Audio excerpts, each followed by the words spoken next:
4, yaitu tentang budaya positif. Ini ada materi sedikit yang akan saya sampaikan kepada ibu bapak di sekolah, karena memang budaya positif ini penting untuk dipraktekkan di sekolah. Nah, yang pertama disiplin positif. Ada perubahan paradigma.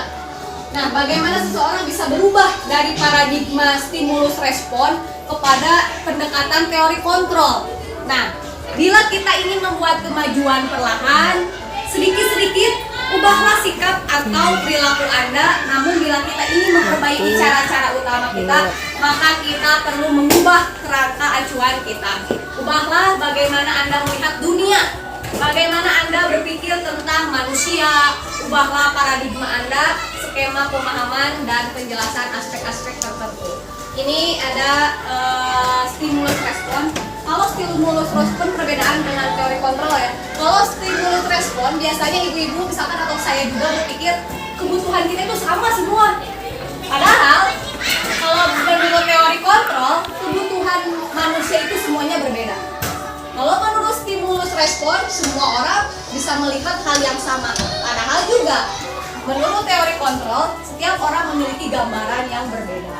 Kemudian misalkan kita mencoba mengubah orang kita. Padahal sesuai teori kontrol itu kita berusaha memahami pandangan orang lain tentang dunia. Jadi kitanya yang harus memahami orang lain tentang dunia yang luas ini gitu.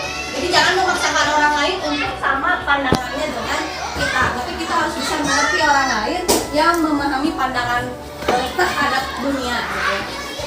Nah, orang lain bisa mengontrol saya atas stimulus respon. Orang lain bisa mengontrol saya. Orang lain bisa merubah saya. Salah, sebenarnya harusnya sesuai teori kontrol itu hanya Anda sendiri yang bisa mengontrol diri. Jadi hanya kita sendiri yang mempunyai kontrol diri. Kita nggak bisa dikontrol sama orang lain. Kita nggak bisa dipaksa oleh orang lain. Tapi kita yang akan merubah diri kita sendiri. Ya, ini adalah makna disiplin sebagai kita ingin sebagai pendidik kita ingin menciptakan anak-anak yang memiliki disiplin diri, sehingga mereka bisa berperilaku dengan mengacu pada nilai-nilai kebajikan universal dan memiliki motivasi dari dalam diri intrinsik, bukan motivasi yang berasal dari luar, tapi dari diri sendiri anak itu, bukan dari kita. Nilai-nilai kebajikan universal sedikit saja ini saya misalkan beriman bertakwa itu nilai-nilai universal ya, nilai-nilai kebaikan. Mandiri, anak-anak bernalar kritis. Ini kalau sesuai profil pelajar Pancasila. Kalau sesuai ini Ibo Primary Years Program itu toleransi. Jadi anak harus toleransi, anak harus rasa hormat, mempunyai rasa hormat. Jadi kata-katanya ini cuma satu kata ini adalah nilai kebajikan. Mandiri, menghargai, antusias, empati, kreativitas. Ini nilai kebajikan yang universal. Ini bisa dipakai untuk kita membuat keyakinan kelas atau peraturan kelas. Jadi anak harus menghargai, anak misalkan memiliki rasa hormat. Ini juga percaya diri, kreatif. Kita pilih aja dari pandangan yang mana yang mau kita ambil. Mau dari profil pelajar Pancasila cuma 6 berarti. Kalau yang ini banyak bisa pilih banyak, kalau yang ini bisa juga pilih banyak. Bisa kedamaian dan kesatuan misalkan. Gitu, seperti itu. Terus bisa banyak juga, ini ada pilihan lagi. Ada dari baik hati, kesetiaan, bersahaja, ini bisa dipilih. Ini adalah nilai-nilai kebajikan. Biasanya kita suka sulit yang memikirkan kata apa yang pas gitu. Ini udah ada, tinggal milih, kita pakai di kelas gitu. Mau apa yang dipakai untuk nilai-nilai kebajikan. Nah, ada kasusnya seperti ini. Ibu Anas ini adalah guru matematika. Ketika dia mengajar pelajarannya, ada yang curhat kepada Ibu Anas, IPA itu kurang menguasai pelajaran matematika. Sehingga pada saat pelajaran tersebut, dia langsung banyak berdiam, si IPA banyak berdiam. Tapi Pak Seno menanyakan pertanyaan kepada IPA jadi gugup. IPA gugup dan IPA kemudian menjatuhkan tas dan kursi. Pak Seno juga membiarkan teman-teman IPA menertawakan IPA yang sedang gugup tadi ya. Terus malahan IPA juga diminta untuk maju ke depan dan sama Pak Seno di depan sambil menunjuk hidungnya seperti ini, karena memang IPA tidak bisa mengerjakan pelajaran matematika. Nah, apakah Anda setuju dengan tindakan Pak Seno terhadap IPA? Tadi jadi Pak Seno itu guru matematika, kemudian IPA-nya tidak bisa mengerjakan pelajaran matematika. Terus IPA disuruh ke depan, menunjuk hidungnya, dan dimarahin di depan teman-temannya. Tidak setuju? Ya, menurut Anda mengapa tidak setuju? Boleh Ibu satu orang yang boleh berbicara? Tidak boleh? Karena hukuman ya? Karena diberi hukuman, Bu? Karena diberi hukuman. Terus menurut Anda tindakan Pak Seno terhadap IPA adalah sebuah hukuman atau konsekuensi? Hukuman. Ya, ada perbedaan konsekuensi dan hukuman. Ini ada perbedaan antara konsekuensi dengan hukuman.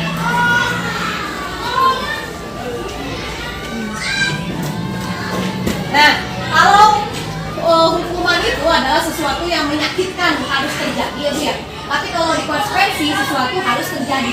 Terus hukuman itu tidak nyamannya untuk jangka panjang. Anak kan dihukum ya Bu ya. Ingat terus jangka panjang. Tapi kalau konsekuensi tidak nyamannya untuk jangka waktu tertentu ya.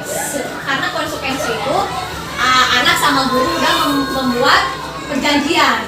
Tapi ada yang lebih bagus lagi sebenarnya, adalah restitusi. Kalau restitusi itu menguatkan murid dalam jangka waktu yang panjang. Jadi dia sendiri yang akan merasa kalau dia salah dan dia akan memperbaikinya. Kalau restitusi, kalau hukuman ya murid akan tersakiti ya Bu ya. Tapi kalau konsekuensi, murid dibuat tidak nyaman. Tapi cuma sebentar tidak nyamannya karena dia tahu dia udah melakukan kesalahan, berarti dia harus dihukum karena udah sesuai perjanjian. Kalau konsekuensi itu ada perjanjiannya. Kalau hukuman itu langsung, kamu salah gitu, langsung ditunjuk hari itu juga. Kalau restitusi karena kita mengajak ngobrol anak, jadi mendapatkan penguatan gitu ya. Jadi ada perbedaan antara restitusi, konsekuensi dan hukuman. Tapi sudah jelas hukuman itu adalah identitas gagal Bu. Kalau konsekuensi itu di sisi sukses, identitas sukses, tapi yang lebih suksesnya lagi, yang lebih bagusnya lagi yang harus dipraktekkan adalah restitusi. Ibu, apakah ini adalah konsekuensi atau hukuman? Mencatat 100 kali di dalam buku kalimat, menulis saya tidak akan terlambat lagi karena terlambat ke sekolah. Dia harus menulis. Apakah ini konsekuensi atau hukuman? Hukuman. Karena tidak nyambung ya dengan kesalahannya. Ya, ini adalah hukuman karena tidak nyambung. Karena dia masa harus menulis. Ini bukan pelajaran menulis. Kemudian lari mengelilingi lapangan basket 2 kali karena terlambat hadir di sekolah. Hukuman juga karena memang tidak ada, bukan pelajaran olahraga, tetapi kenapa harus disuruh olahraga gitu kan. Jadi hukuman itu secara langsung dan tidak nyambung gitu, tidak nyambung dengan apa yang sedang dikerjakan, apa yang sedang ditugaskan, dan bersifat langsung gitu hukuman. Membersihkan coretan yang dibuatnya di meja tulis, itu juga hukuman karena memang dia tulisan ya. Murid diminta untuk push up 15 kali karena tidak menggunakan masker ke sekolah. Ini bisa hukuman, tapi menggunakan masker itu disuruh Bu.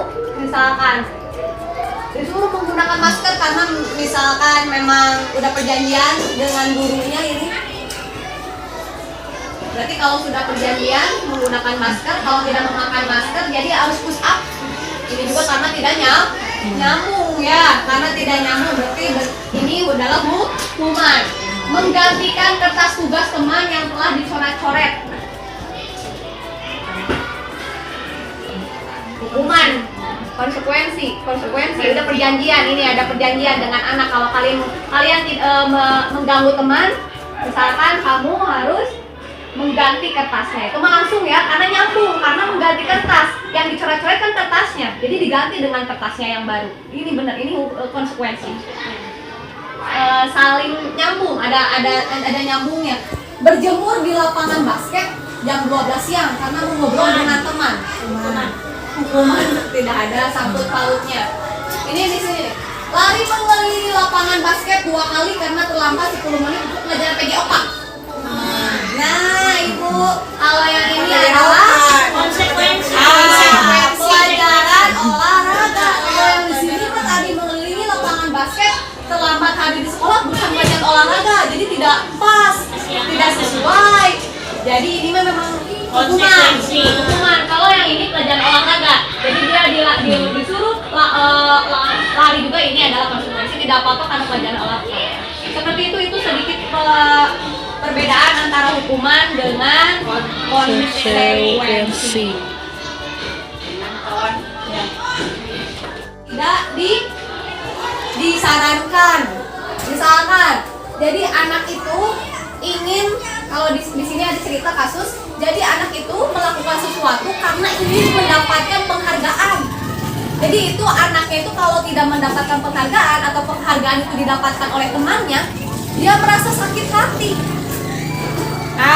Jadi jangan memberikan penghargaan juga, karena ini juga berdampak kepada pengaruh jangka pendek dan jangka panjang.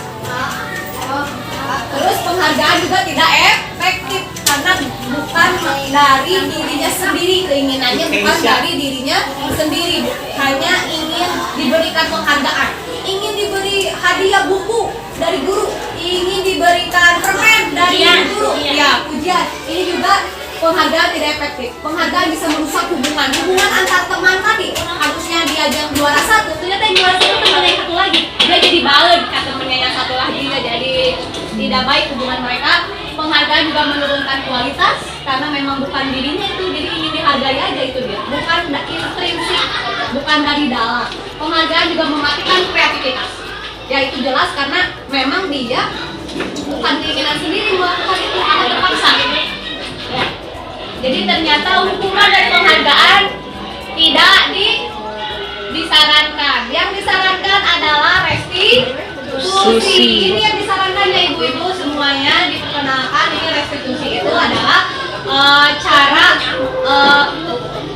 cara menyelesaikan masalah dengan memanggil anak, duduk di tempat, kita berdua ngobrol dari awal sampai akhir, sampai dia akhirnya menyadari bahwa adalah salah gitu, dia melakukan kesalahan. Karena restitusi itu menuntut.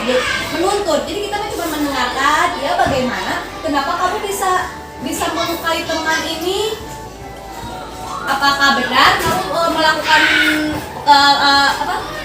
kesalahan itu, apakah benar, apakah kamu ingat dengan keyakinan kelas yang telah kita buat di kelas, kalau tidak menghargai teman itu berarti tidak diperbolehkan. Apakah kamu melakukan kesalahan? Ya, saya salah.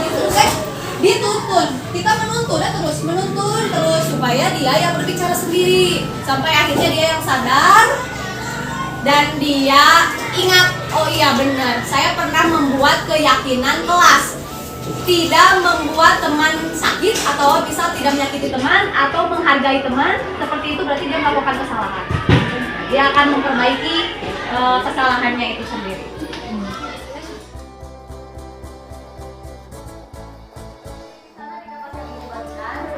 Kalian tulis peraturan kelas yang kalian inginkan. Iya, Nabil. Coba apa-apa, Nabil kesiangan ya.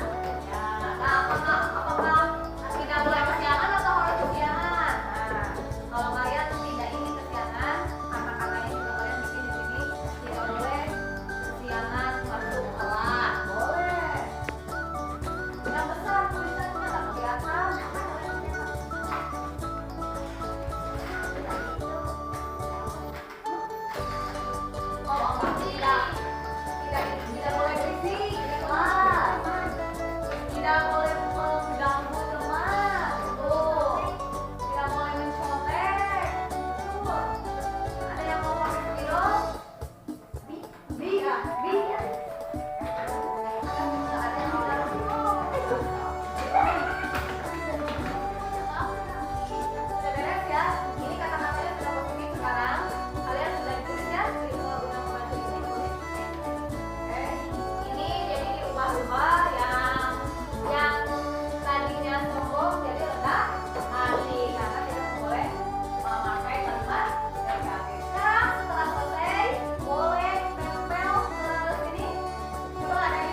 boleh